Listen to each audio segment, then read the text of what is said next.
Welcome back to World Class Retrospective. Tonight, on this edition of World Class Championship Wrestling Television, the Great Kabuki makes his presence felt when American Heavyweight Champion Kerry Von Erich goes one-on-one with Arman Hussein in our main event.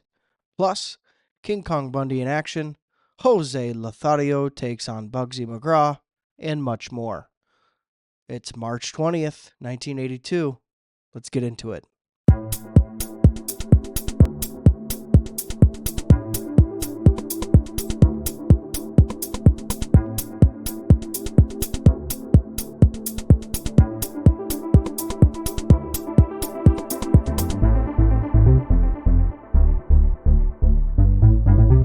Welcome back, guys, to this week's edition of World Class Retrospective. I am your host, as always, Austin Skinner. Now, for this week, we're deep into March and the return of our broadcast note for this episode. That's right. According to the Peacock Network, where I currently am watching World Class Television, this playback copy has been presented in the most complete form possible due to original production technical difficulties. So there you go. Who knows what we'll end up getting tonight as far as quality or potentially lack thereof. But nonetheless, we're here. We're ready. We're excited. We have another week here in 2024 to talk about 1982 wrestling. So if that doesn't fire you guys up, I don't know what to tell you because it fires me up. Let's run down the card. Are you ready? I'm ready. Let's do it. Tonight, Bugsy McGraw opens our card against José Lothario. Wild Bill Irwin versus Richard Blood. King Kong Bundy takes on Jesse Relampago Leon. Kerry Von Erich takes on Arman Hussein. And technically, as our main event, we will see the taped replay of Kerry Von Erich versus the Great Kabuki. Now, before we go into our breakdown, I did want to mention this is a different Kabuki Kerry Von Erich match than we've seen on World Class TV so far. So that's kind of nice. You know, they're not playing something that literally aired just a couple weeks ago. So we do have that to look forward to. I will tell you, I didn't have a huge review for it. For me, it's hard when a live episode of wrestling presents a taped match and passes it off as new content. There is a very good chance that people watching at home at this time in 1982 not only seen that match live, but probably attended because they're local and that's what you do. You go to the wrestling matches. So we'll get to it, but I do want to make a little asterisk on that. You know, this isn't, now if this was live first time on this episode, awesome, right? Because anytime Kerry and Kabuki square off, I'm first in line for a ticket. They might not get quite the nod from me. I'm just going to throw it out there. Let's get into our show. Let's get into our breakdown and review. Mark Lawrence again stood in for Gene Goodson this week and was accompanied by Al Madrill, one of my favorites, to welcome us to the show tonight. Lawrence ran down the card.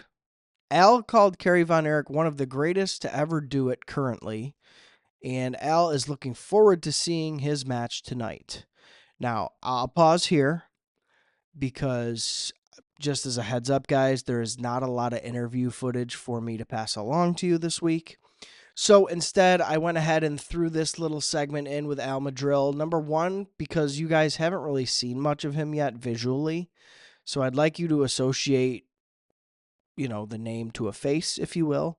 Plus, it gives you a little bit extra to look at this episode. And I think Al does a very good job, unbiased as possible, to not only credit Kerry Von Erich, but he even kind of puts Arman Hussein over a little bit and says, you know, this guy's no joke either. Kerry's going to have his hands full, blah, blah, blah.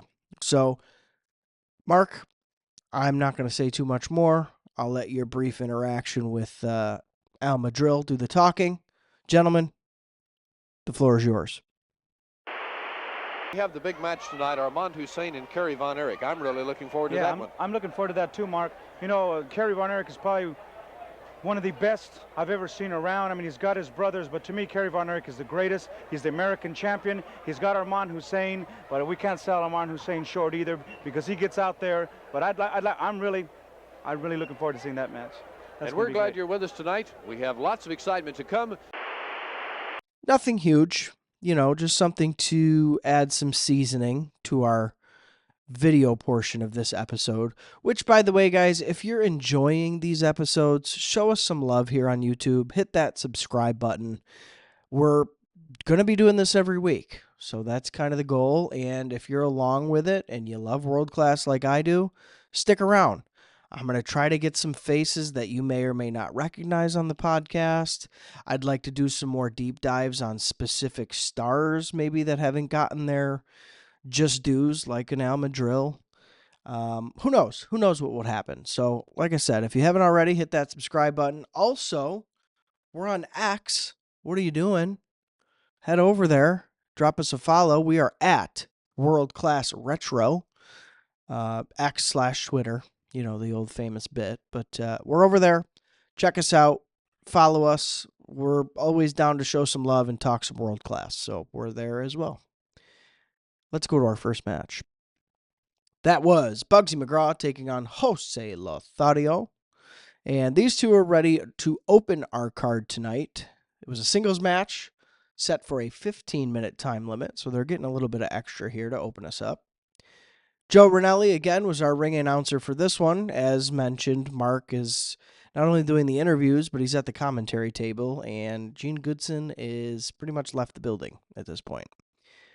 The house mic was actually transmitting through the television audio, so that was a little weird. Definitely a little bit of a slip up there.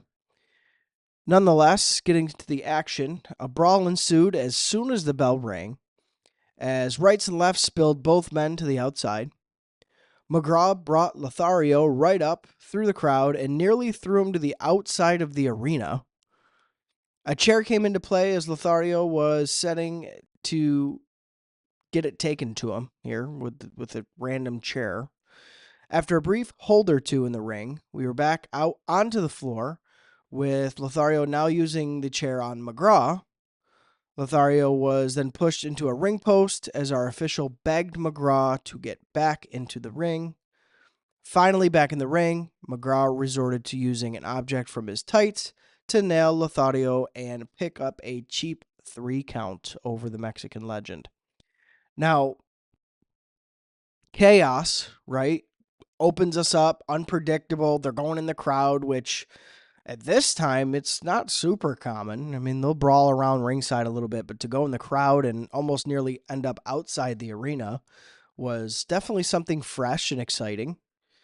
My take on it, maybe the best brawl we've seen on TV yet. I will give it the credit there. I gave it a solid 1.5 stars. Now listen. Before you get your pitchforks out and your torches, I know I've said that I don't really like Bugsy McGraw, but when he's not trying to be a goofy good guy and he's doing some brawling and he's being violent and crazy and like off color, that's the best Bugsy McGraw we're going to get. So I gave him the benefit of the doubt here. I think he and Jose worked well together. Jose kind of kept him grounded in the points where the match needed that. And otherwise, it was just a nice, chaotic opening. Like, holy crap, what's going to happen on this television show? So again, for Bugsy McGraw versus José Lothario, opening contest, 1.5 stars from me. I enjoyed it. Going into our second one with another one of my favorites, Wild Bill Irwin takes on Richard Blood, which, remember, last week, Mr. Richard Blood got a chance to go one-on-one with the Nature Boy, Ric Flair. Is this somebody that we should expect to pop up the cards? No, but he's having a hell of a run here in March of 1982. So let's see what Wild Bill has in store for him. These guys were set for their singles match, 10-minute time limit.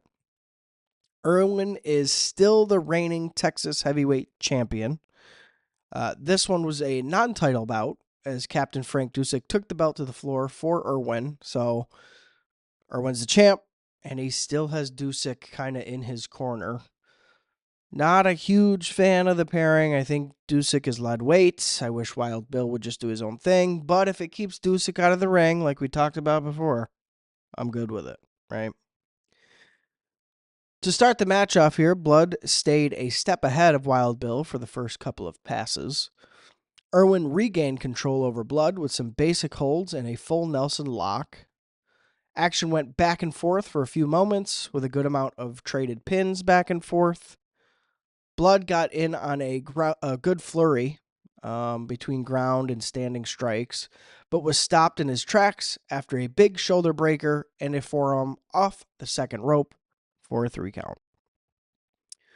So for this one, I'd say the pace stayed with this pretty well. It never really fell off. We didn't get those dragging holds that early 1980s wrestling is notorious for.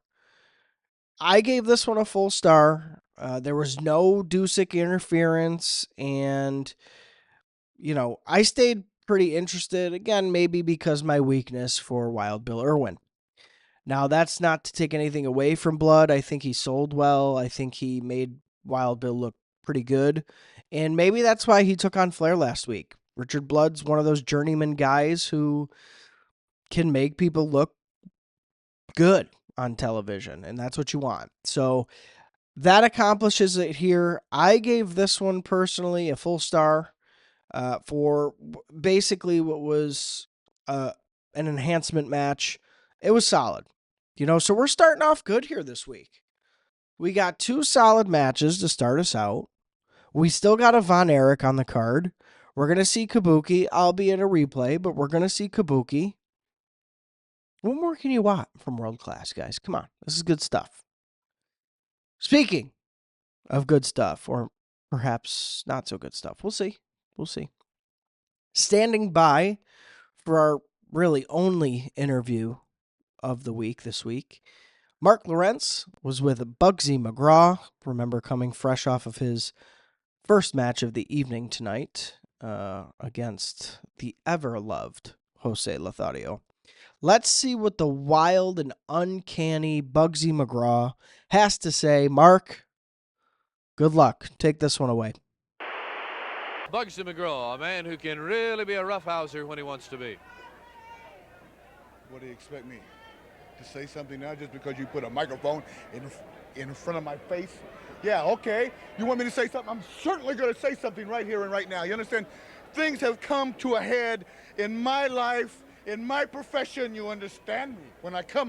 When something makes you get angry, you understand? And when I start pounding on your chest, makes you want to get mean. Makes your head start to swell with anger. Your body convulse. Understand? Your muscles ripple and want to touch somebody with a little bit of violence in your heart.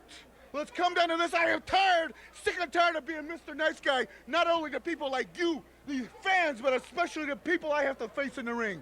You understand? I'm talking to you people right there at home, because you know what it is. When you go to work every day at your job and you face people you don't like, and the boss you have to take orders from that you'd like to punch in the mouth, and then you walk home into your own house, and you see your wife there, right?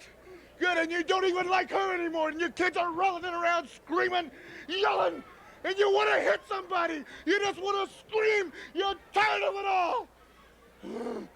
Well, I'm tired of it all. I want no more of this Mr. Nice Guy stuff. When it comes down to my profession, when you step into that ring and you get punched, you're going to get punched back and kicked and hit and slammed. You understand me? It's one man against whoever is on the other side of that ring facing you. Whether it be Godzilla or your wife, I no longer care. My purpose in life is not to understand, just to win. Not just a simple 1, 2, 3. 1, 2, 3 is for ABCs in kindergarten. I'm not into that anymore. I'm into my own personal greed. I want, I desire, I need. And I'm gonna have, and I don't care what you people say. I don't even like you. I don't need to. I don't even want to. Listen. You guys know my feelings on Bugsy. He's ridiculous, and that's kind of the point, right? That's what he is. That's what he's for. I found this interview hilarious, and at one point, Mark Lawrence definitely almost busted out in laughter, specifically when Bugsy said he would throw punches at Godzilla or his wife. He doesn't care who it is at this point. Um, just really funny stuff, and one of those things that just defines territory wrestling. This guy's talking a whole bunch of nonsense. He's yelling, he's rambling, he's swinging his arms, he's hairy, he's sweating, he's spitting. Territory heel stuff. Just classic wrestling, right? Bugsy does it pretty well. As far as his in-ring stuff and his promo stuff, he's like the smoke-filled bar wrestling of the 1970s. This is the guy that, like, your papa probably hated to watch. So I just think he's hilarious in this case. He's trying to be very serious, and at moments you almost take him seriously, but content-wise is just off the rails. So there you go. Nothing crazy special, but if you want to see some ridiculousness and you're interested to see who Bugsy McGraw is right now in March of '82, check this interview out. Check this episode out, really. Let's go into our next match of the evening. It was King Kong Bundy, the newly coined King Kong Bundy, versus Jesse Relampago Leon.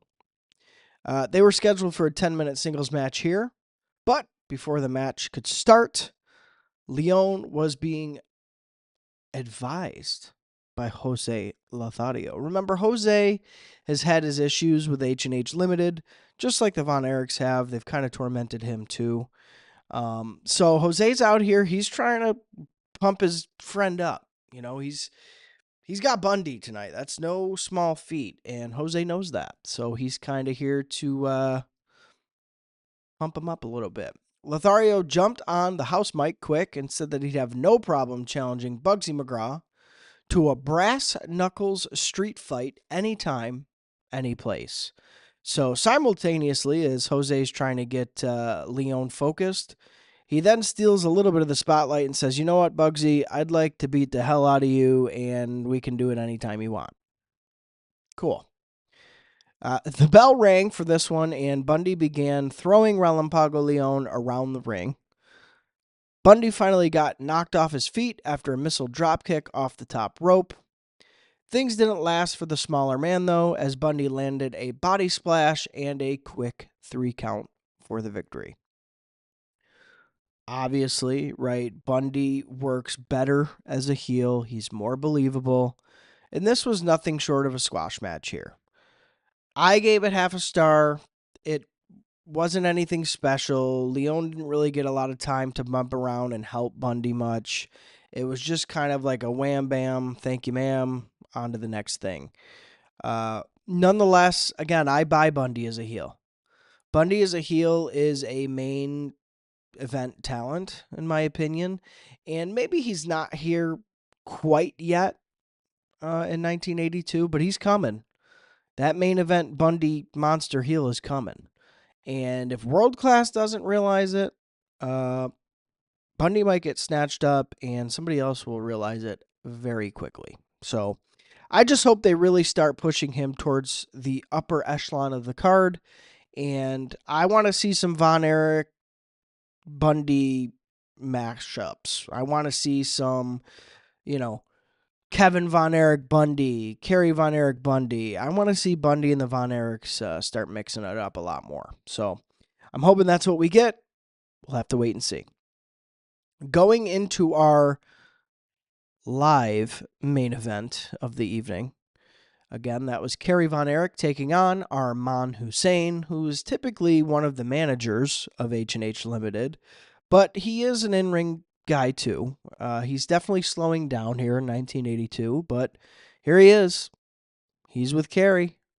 Let's see what he has to do. These guys were set to lock horns in a 15-minute singles match for the main event. Hussein demanded Von Erich leave the ring so he could perform his ceremonial walk around the ring, his kind of standard shtick to waste a little time, get a little heat in the beginning of the match. Kerry, of course, did so and allowed Arman Hussein to do what he had to do. The bell then rang, and Hussein jumped Kerry and started putting the boots to him. Kerry wasn't able to get on a good roll for a few moments, rallying back with some solid strikes and a nice dropkick finally.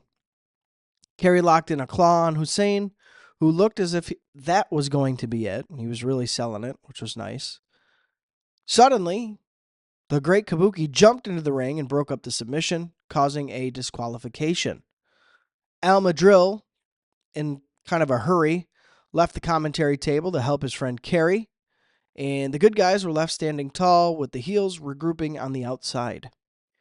Gary Hart appeared at ringside and got his man back in the ring for the bad guys to get a chance to get the better of Madril and Von Erich.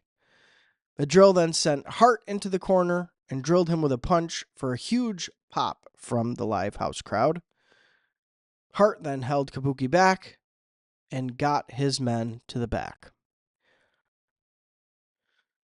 A lot to unpack there, right? A lot kind of happened. As far as the match, nothing great. I think Arman Hussein is lackluster, to say the very least, when it comes to in-ring work. So the match itself, I only gave half a star. You know, is it watchable? Yes. Is it a breakout, standout Kerry Von Erich singles match? Absolutely not. Right? So you could probably skip this one. However, there was some good post-match action. Right? It's again a little bit of that live television chaos, right? So you have, Kabuki running in out of nowhere, and then Al Madril comes in from commentary away from the table to help his friend, and then they kind of fight off, but the bad guys get back in. Gary Hart's in the ring. He gets squashed. A little bit of fan service, sure, but I like that as a viewer. I want to see a little bit of chaos in my wrestling program. Stuff that I can't predict is going to happen. Could they have easily just had this match come to a finish and maybe Arman Hussein takes a loss here? I think so. I don't think it does any good to really protect him much in the ring. But they chose against that, and I think it worked. I think having the schmaz finish and then the pull-apart brawl with the bad guys and the good guys, that always makes sense for the viewer. So I didn't hate it. The match wasn't great, but the overall sentiment worked. And I think that's what's important. That's what people remember. So we have come to it. Our last quote-unquote match of the evening, again, was taped previous. To me, it just came off as some live event somewhere in Texas. I don't think it was Fort Worth. It didn't look like Reunion Arena. The lights were like all on. The whole place was lit up. To me, it looked like a gym somewhere. This is like a high school gym somewhere. Not a huge show. And I could be wrong. I couldn't really tell. They didn't say. But I guess that gives you an idea of what to expect. And I did clip in here, you'll see in just a few moments, a little bit of the action to start us off. I don't have the whole thing in there just because it's nothing groundbreaking, and instead of dragging the podcast out, an extra 10 minutes, I figured if you really wanted to see it bad enough, you'd go on to Peacock and you'd pop on the March 20th episode of World Class Championship Wrestling Television. Who knows? Maybe you will. Going into this taped match, it was more so a highlights tape, I would say. Mark Lawrence was doing live commentary over the top for the viewing audience at home. As far as the match goes, from what I could tell, the action was all over ringside. Even Gary Hart and Fritz von Erich going at it at one point. Back in the ring, Kerry took over with an iron claw on the forehead of Great Kabuki. Kabuki attempted to counter by coming off the top rope, but Kerry held on and continued to apply the hold to his abdomen, moving from the forehead. King Kong Bundy then appeared at ringside and was attacked by Fritz. Bundy and Hart worked Fritz over, forcing Kerry to help his father at ringside and take his attention off of the match. Kabuki then capitalized on this and was able to steal a pin over Kerry Von Erich. After the bell, all hell broke loose as everybody jumped into the ring and began brawling. Kevin Von Erich then came down to the ring to help his brother and father out, taking out Bundy and chasing the heels away. As I said from the top, not much to show here. I didn't really rate it much. I rated it a dud because I think it was more so about the storyline than the match. It was what it was. We're talking small crowd live show somewhere in Texas in 1982. It did what it needed to. It gave the heels more heat and gave the baby faces a little bit more sympathy. Mission accomplished, right? So, is there much to seek out for that one? Probably not, but if you're a completionist, if you're a guy who's a Kerry Von Erich diehard, kind of like me, maybe you will go and watch this. Who knows? I'm not here to judge. I'm just here to give you the facts the way I saw them. So, closing out our show, Mark Lawrence promised a great show for us next week as the credits followed. No indication of what we can expect next week, which sometimes they do, sometimes they don't. In this case, we didn't get that. But as far as my final thoughts on the show itself, I'd say it started off surprisingly hot. The brawling between Lothario and McGraw I enjoyed, as I said. I do look forward to a random brass knuckles brawl for those two in the near future. I don't know what that means or what that entails, but I'm here to see it. I'd say, though, after that, the episode definitely dipped in entertainment for me. There wasn't much angle progression. It was just kind of some enhancement matches, and that was really it. What I took away from the rest of the card was obviously, right, Kerry and Kabuki continue to be the main feud being promoted. So I'm patiently waiting for that to kind of continue to unfold and perhaps blow off soon. Because don't forget, Kerry's got the NWA World's Heavyweight Champion in his crosshairs. So where does Kabuki fit in on that? I'm not sure. We'll have to see. Also, I wanted to give another quick shout out to Al Madril, who did a really solid job on commentary this week. He kind of stood out from the rest of the guest commentators we've had thus far. And I just enjoy the guy. I think he just does a really good job. He's someone you can count on in the ring to deliver. And obviously, he can even do a little stick work behind the booth. So, again, just huge props to that guy. Not enough fans in 2024 know who Al Madril is, and that is a crying shame. So, I'm here to give him his flowers every episode if I have to. I would say, other than that, I just can't wait to do it all over again next week. What do we have going on? I don't know. Does it matter? No, because guess what? It's World Class 1982. It's the territory days, baby. We haven't even hit the peak of World Class Championship Wrestling, and I, for one, can't wait till we get there because they kind of took the pro wrestling world by storm for a couple of years. And this is the precursor to that. 1982 is kind of setting the table for what will be the Thanksgiving feast of 1983, 1984, and even 1985. So get ready. Get ready to eat. Come with a hungry stomach, an empty belly, because those days are coming. And we're flying through weeks now. We'll be in 1983 before you even know it. Until then, I'll see you guys next week.